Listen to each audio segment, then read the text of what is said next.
What is going on, everybody? It's your boy Spencer.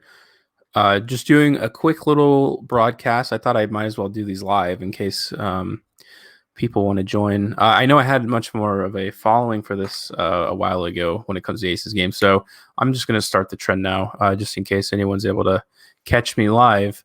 In any case, I'm going to be going over the Aces game that just went down. I did this last season, basically game by game. Um, so I'm just going to check it out. I'll let you guys know what my game notes are, of course, like always. So, yep, Aces blew the game. They think they were up by 9 with like 3 minutes left. A few like really bad mistakes, but let's start where things start. I thought the rotations early were a little funky. Like Asia came out in the first 2 minutes, which I thought was really strange. Um, but I know she was battling an injury, so I'm assuming that's what it was. But then she started playing heavy minutes at the end. I don't know what it was about the first 2 minutes of that game exactly, but um, yeah, I thought that was just super abnormal in general. And then so I mean, we can talk about this game. We can talk about it last season. We can talk about it the first season. The fact still remains: Bill Laimbeer is the coach. His philosophy is oh, sorry. I'm texting Jose real quick.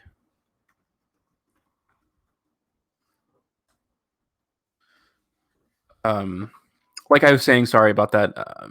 Asia was battling injury, but for in terms of scheme wise, um, the whole philosophy behind Bill and Bear is you don't give up the paint, you give up the perimeter.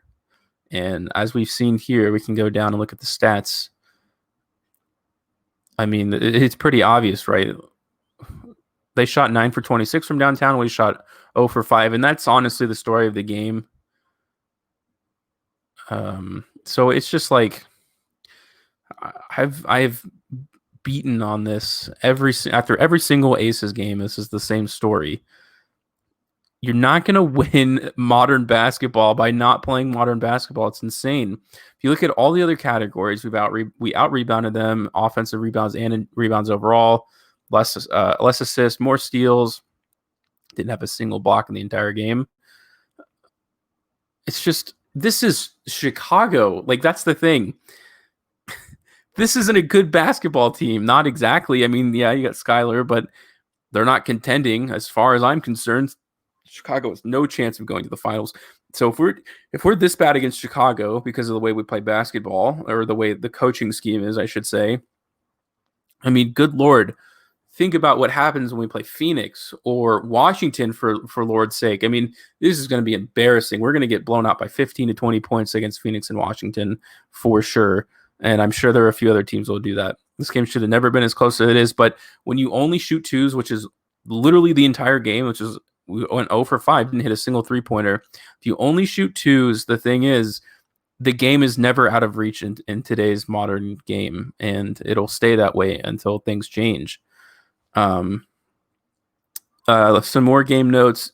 Is this not the Jackie Young game? I mean, you have the first overall pick last season. You take it on, I don't know, maybe the fourth best player in the draft.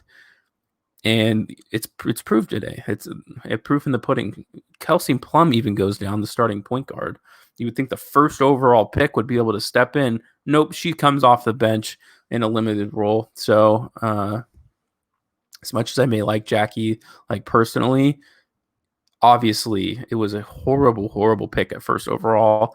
Bill didn't do any of his homework, obviously. Imagine if instead of Carolyn Swords down below, if you have Tierra McCowan, imagine if your 3 guard is a Wale.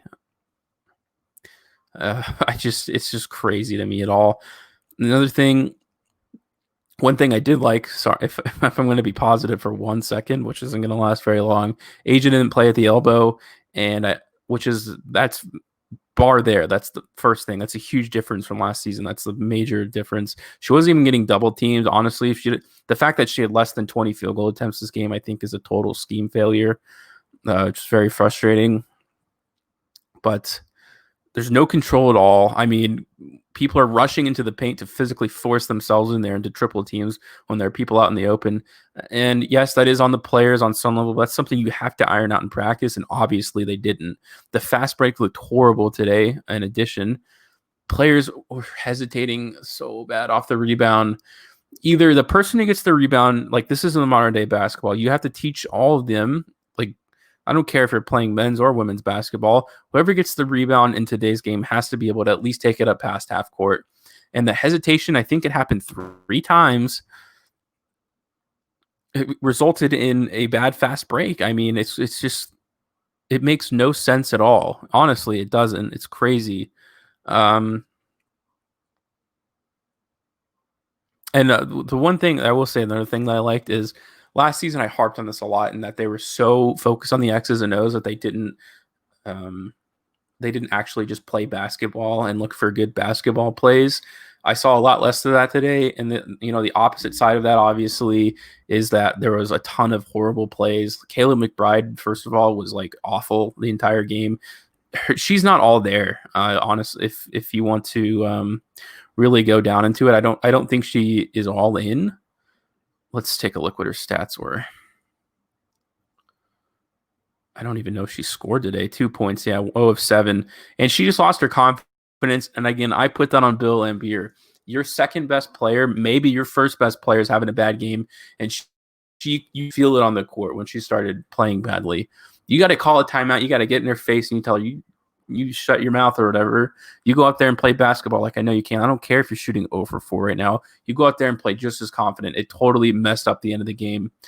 Other than that, one of the high notes was definitely McCautry. I think that's how you say her name. She went 11 for 17. Played a great game of basketball for sure. She went plus 12. She was the definitive best player on this team. Hamby, of course, is amazing. I don't know why she's still even on this team. If I was her, I would have left a long time ago and made starter money somewhere, but that's a discussion for another time. Carolyn Swords did her thing. I mean, Carolyn Swords play a lot better than she actually, I think, improved from last season. And that just comes, I guess, with more playing time. She was a +3 overall, which is pretty cool. I mean, yes, I do understand that we lost Kelsey Plum and Beige is opted out of the season. I get that, but this goes way beyond the players that are on the court. This team is better than Chicago, I think, by far. They may have the best player on the court, arguably, in Diggins, but I say past that, it's not much other than that. Quigley, like, is she better than Asia? Is she better than McBride? Nah, I don't think so. I think that's a huge stretch to say. So we were a more talented team, a team that didn't hit a single 3 in a game. Imagine saying that in 2020, that in a basketball. I played pickup basketball in the past week, and I hit 3s every game. It's something that you have to include in the game plan, and the only 3s we're getting are late shot clock. Sugar Rogers. Oh, okay, let's just talk about the end of the game. Sugar Rogers, just horrible shot. Let's talk about the 2 plays that Bill Laimbeer threw up. That is probably the best description of it. He just threw up a play. It's insane to me that you call a timeout, right? And the play you do is, it looks like a screen up top, and it looked like it was going pretty well. Asia ends up getting the seal. She's open for an easy 2. You don't get it to her. Okay, so you just chuck it to the side. Sugar Rogers obviously has the chance to throw it into Asia with like 3 seconds left, plenty of time to put it up. Instead, she just chucks a corner 3, our 5th 3 of the game, that ends up bricking. Why is the team philosophy not to shoot 3s and not defend a 3? It's like it goes against every piece of logic in existence. It's so crazy, but yeah, that was the first game of the season, and I think it's going to go all downhill from here, to be honest with you. If that's the product that we're putting out in the court, we haven't hit a 3 for the entire season, and the entire game didn't hit a single one. So I see that trend continuing like I did last season. I'm pretty much bringing up the same points they did last season. So let me know what you guys think in the comments down below, and I will catch you guys after the next game.